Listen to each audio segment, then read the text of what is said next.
It's my honor and pleasure to be here again, taking part in this important meeting.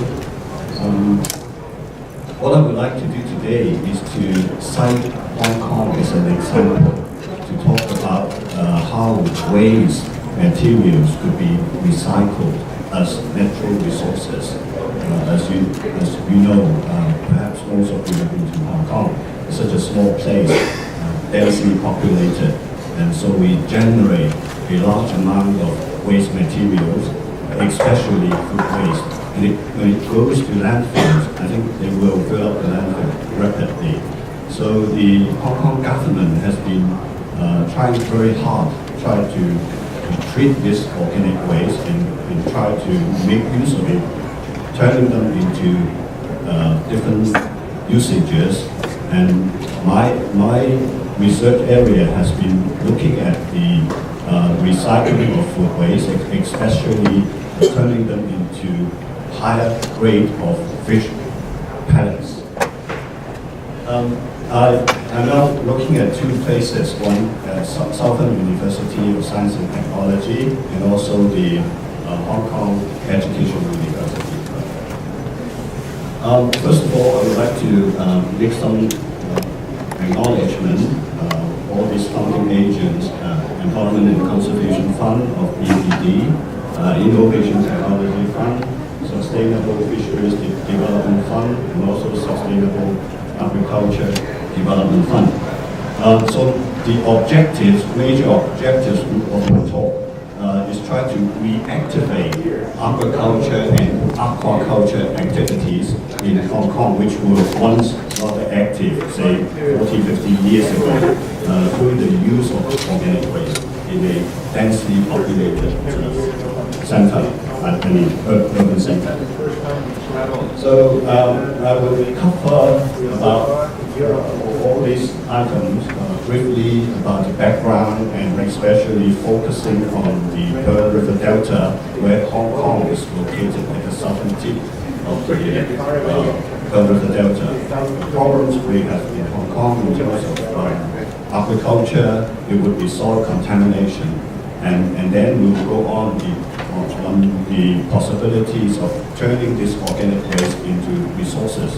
I will talk a bit about biochar and contaminated farm soils, and also turning food waste into fish feed. And then, if I have a bit of time, I will talk a bit about integrated wetland with food production and then conclusion. Some definition, urban agriculture, I think we need that because nowadays a lot of countries urbanized, so people are living together and we generate a lot of energy, a lot of waste materials.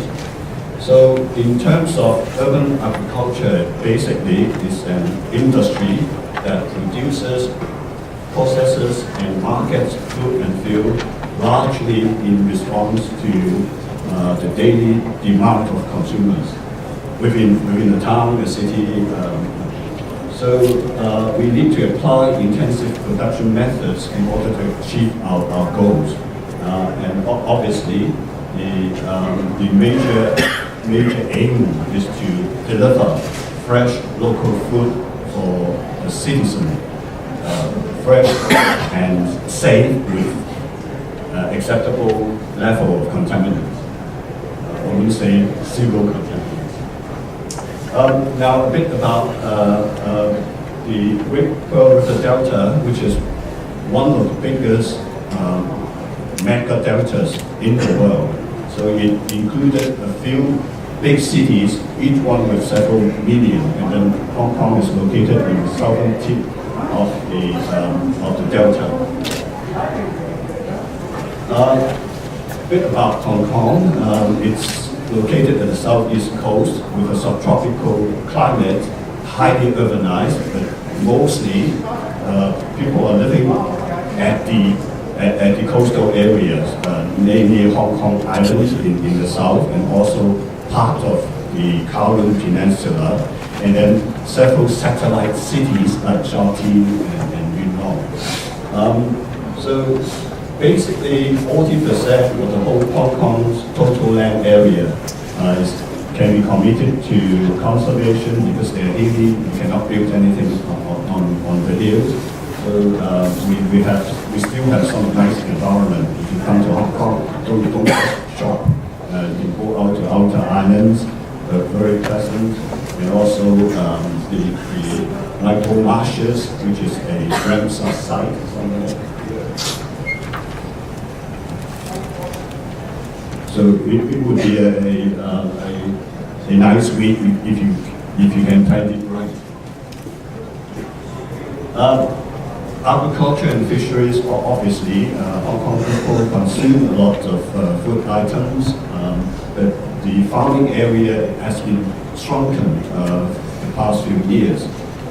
We have local production, only 2% of the vegetable consumed, and very small amount of meat and so on. In terms of fisheries, we are doing a bit better. We have inland freshwater fish culture and also mariculture along the coastal areas. So basically, Hong Kong has gone through everything that those big cities have gone through. We have urbanization, we have industrialization, end up with change of land use. Unfortunately, a lot of these farmlands, which were active in the past, I still remember when I was a small boy, Hong Kong produced vegetables which can fulfill 80% of the local consumption, but now it's only 2%. So all these farmlands, they are no longer active. So they end up with people dumping all sorts of materials like electronic waste, turning them into car repairing workshops, putting a lot of containers in different farm stores. It's alarming. Recently, the Basel Action Network, they try to track the movement of all this electronic waste by putting 200 GPS trackers into all these broken items. And then they found out from the United States, 200 of them, 65 left the US, 37 exported to Hong Kong, and 8 to the mainland.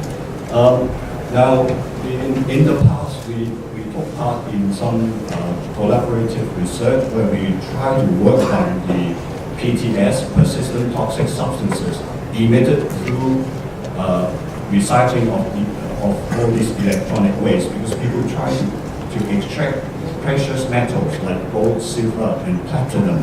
And one of the most destructive technique they use is open burning to just burn everything which are not useful. So in the end, there would be a lot of problems in terms of environment, biodiversity, and human health. Unfortunately, in Hong Kong, we found out the past few years there are 100 dumping sites of this electronic waste. And some of them are entering into the Ramsar site, maybe affecting all these endangered species. So 2-3 years ago, we had an interview, and then we got a policy research project of the Hong Kong government, and we tried to look at the problems about all the persistent toxic substances, which we try to look at the concentration and then try to make some health risk assessment using bioassays, using different cell lines and so on cancer risk and cancer risk. The metal concentration seems to be very high. Now, are we going to repeat the mistakes we made in some of the hot spots in China, namely Waiyu? I'm sure you heard about Waiyu, a giant mega site turning from a fishing village to a really giant open burning site. So we have done quite a bit of work in the past, looking into dioxin, flame retardant, and all these toxic chemicals. Now, coming back to the importance of waste recycling in urban agriculture. So what can we do? What can we do with all this organic waste we have occupying all these landfills? We have large nutrient surpluses because of the import of food, and population increase, and then the amount of waste materials we generated will increase. It's a big challenge. So we need to turn this waste materials into something more valuable. For example, organic waste could be turned into compost, biochar, and in fact, one of our latest proposal written to the Hong Kong government is about turning organic waste into biochar to fulfill different purposes. So growing food on urban would require a lot of all these biodegradable household waste, or as a suitable soil amendment, try to remediate all those contaminated soil. So basically, urban and peri-urban agriculture would provide an option for efficient waste disposal and utilization. Now, these are the types of organic waste we talk about: animal manure, plant residues, urban residues, storage sludge, and then there are different usages for food, for feeds, for fertilizer, and fuel. So if we could manage this waste flow in the urban center, we will fulfill the 3 R's: reduce, reuse, and recycle, according to UNEP 2011. Now, Hong Kong food waste is a challenge, and if you compare the other 2 places, I have to remind myself Hong Kong is not a country, it is a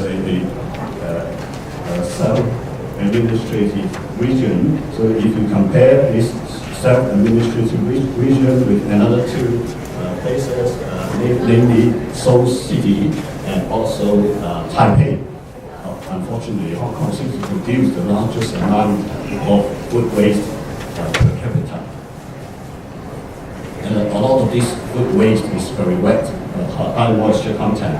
So we need for organic treatment facilities, because landfilling organic waste is not sustainable.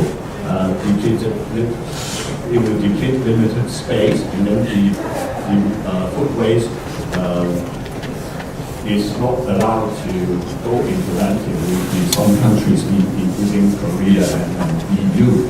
So I think food waste can be separate at source, and then try to find out ways of recycling them according to their properties.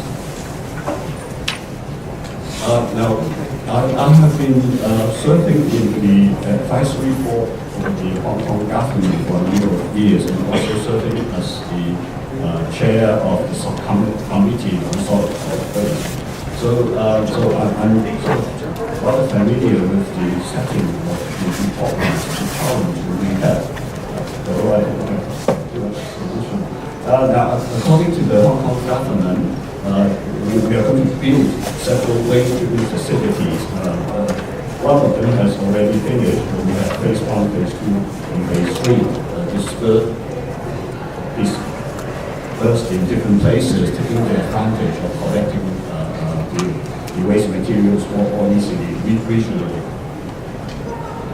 So according to the plan, year 2011, then 2018, we are somewhere in the middle.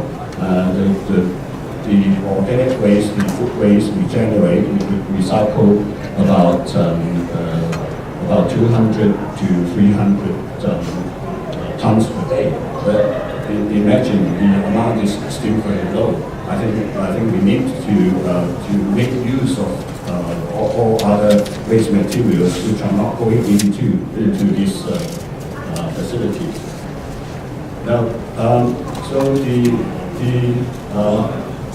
facility is a kind of an aerobic digestion treatment process, and in the end we will generate fuel and compost.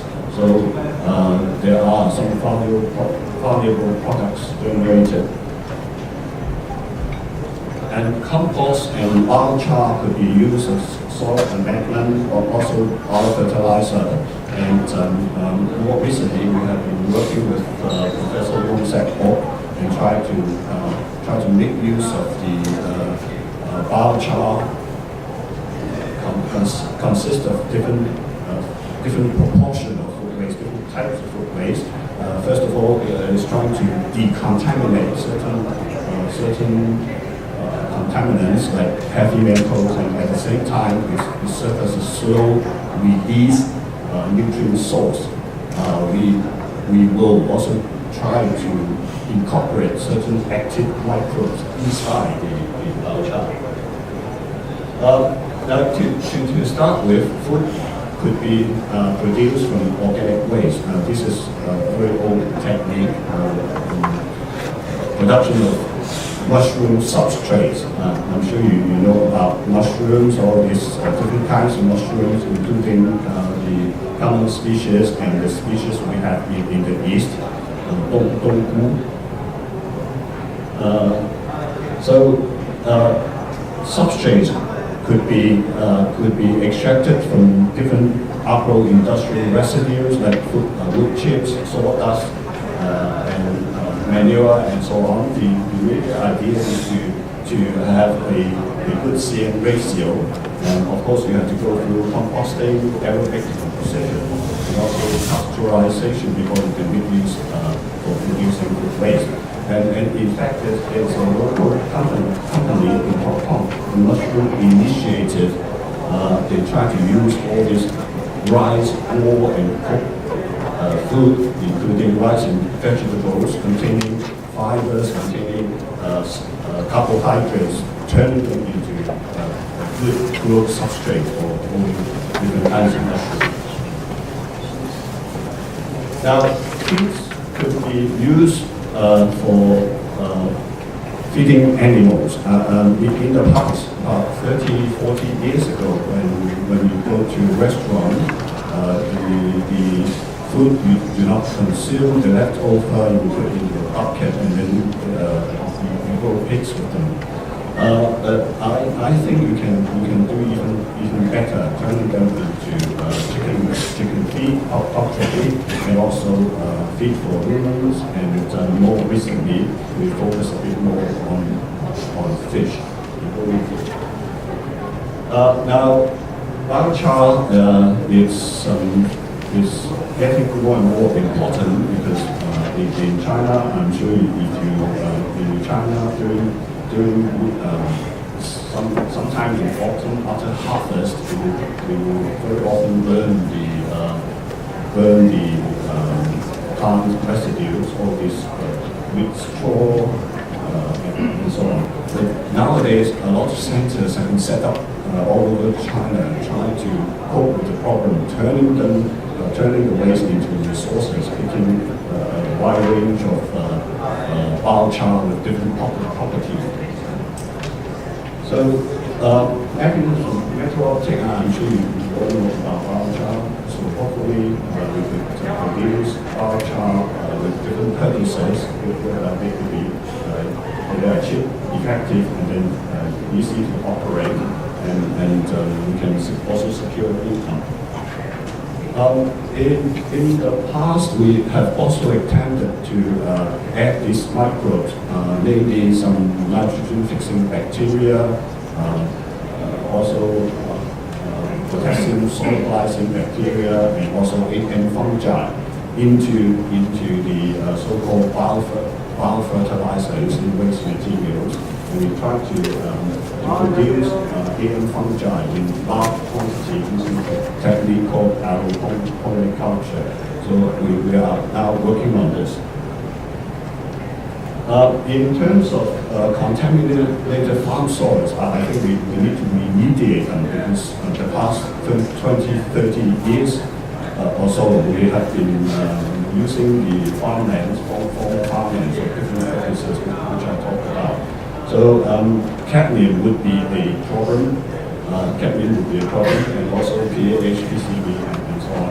I think we need to, first of all, select appropriate plant species or population which could grow in these habitats, and then we need to screen some microbes which are able to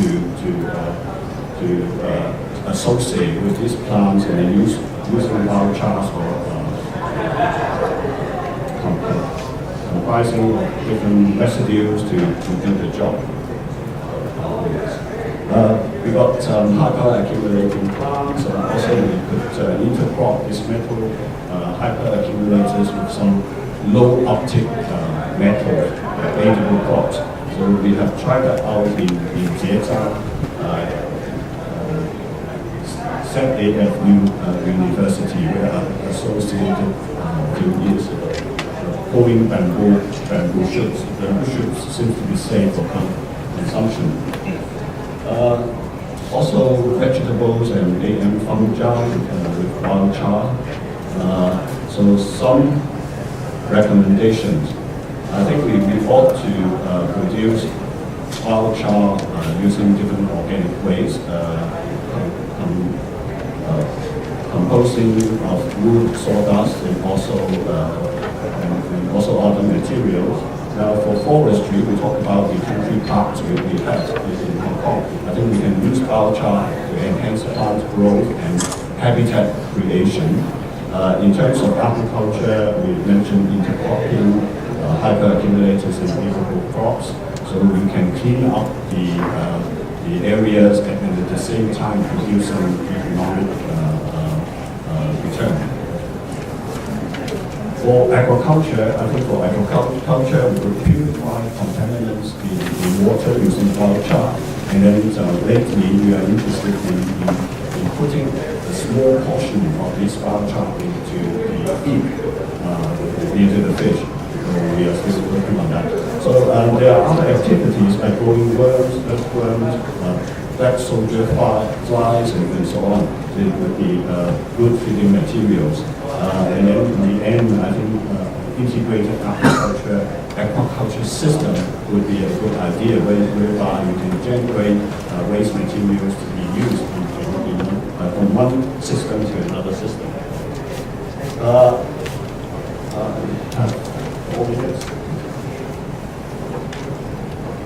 Now, the Hong Kong people eating a lot of seafood, and unfortunately, most of these seafoods are top of the food chain. Garupas and so on, they are mainly top carnivores. So we are not eating sustainable seafood. So I think we need to reactivate the Hong Kong aquaculture, perhaps growing some freshwater fish, which are low at the food chain. So we have the guide pond system in South China, and this is a very popular kind of culture we have adopted since 500 years ago.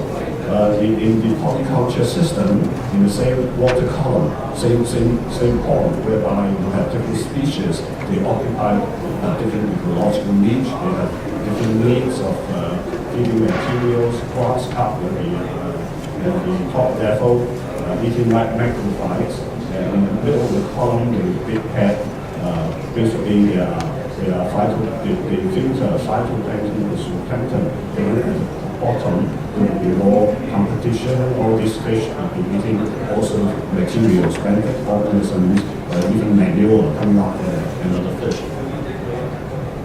So we need to produce some quality products for local consumption, and of course management of toxic chemicals will be very important. This is an exercise we have carried out a few years ago, but I must say it's a bit outdated now. We try to look at some of the PTS, persistent toxic substances, in developing countries and also countries with economy in transition. And in the summary table there, I think heavy metal seems to be still ranked number one in all these countries. So food safety seems to be a problem, and even in Hong Kong, we have Hong Kong's Food Safety Center. They have carried out a study trying to analyze all these meat-bound mercury in different food products in Hong Kong. The summary kind of warning actually, dietary exposure to meat-bound mercury will be a health concern to 11% of women aged 20 to 49. So basically, meat-bound mercury will affect our bodies, and what's more important is pass on to our next generation. So, and at the same time, I think the feeding materials we feed to fish seems to be contaminated. Trash fish always come out deep. So there's a good opportunity for us to develop some high quality these feeding materials fit for consumption. There are different ways of upgrading the waste materials, and this is the company that we're working with producing this fish feed. I think I will go on to the last two slides. So basically, this is a kind of summary diagram of the turning food waste into feed, and add different supplements into raw food waste, like vitamin, mineral, premix, prebiotic fibers, and also Chinese herbal medicine. We find it very effective in enhancing the immunity of fish, especially certain fish like grass carp. When they are small, juvenile stage, they are very susceptible to kind of pathogenic bacteria. We find it very useful, and we have filed a patent for that.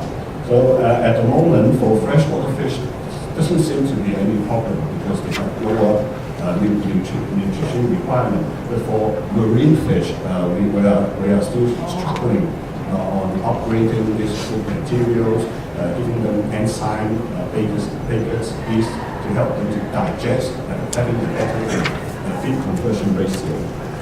So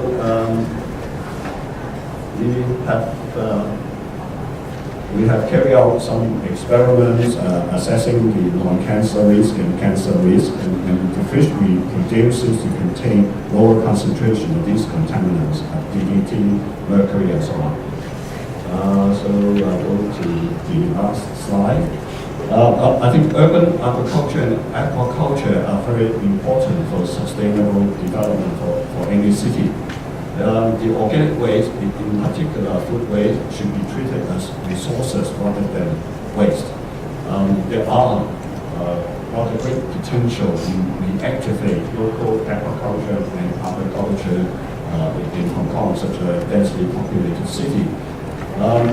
However, I think we should pay more attention to the production of safe and quality food for local consumption, for cutting down the carbon budget and food chain. So we can recycle them into different valuable products for feed, fuel, and other materials. Thank you very much.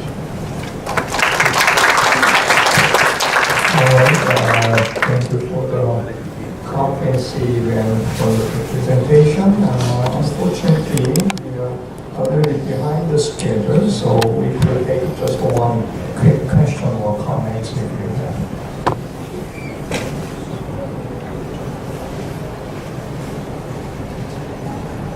Yes, please. Would you introduce yourself briefly and then make the question or comments brief?